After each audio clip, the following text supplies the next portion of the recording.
I always knew the shower was his safe space, but I never expected to find him there, sobbing so hard he could barely catch his breath, clutching the necklace my sister lost last weekend. The tile was cold under my feet, and I just stood there, staring, as he finally looked up at me with red eyes and said, "I have to tell you something." My heart hammered in my chest as I watched his hands shake, the silver chain digging into his palm.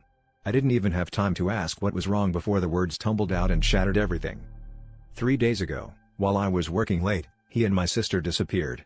He said they didn't mean for it to happen, it just did. 1 minute they were talking, the next they were running out of town, rings in hand, signed papers, a witness. His voice cracked as he said they'd eloped, that he was sorry, that he thought he loved me but he couldn't stop thinking about her, that it was like some switch had flipped and he couldn't turn it off.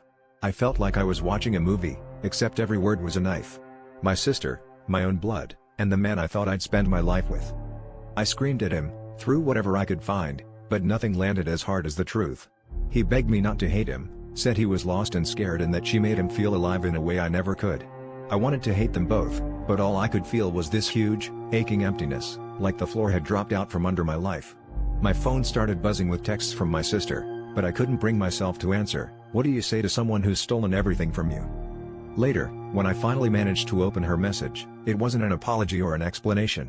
Just a picture of their hands, rings glinting, and a single line, "I hope you'll forgive me one day." I thought I'd be furious, but all I felt was numb.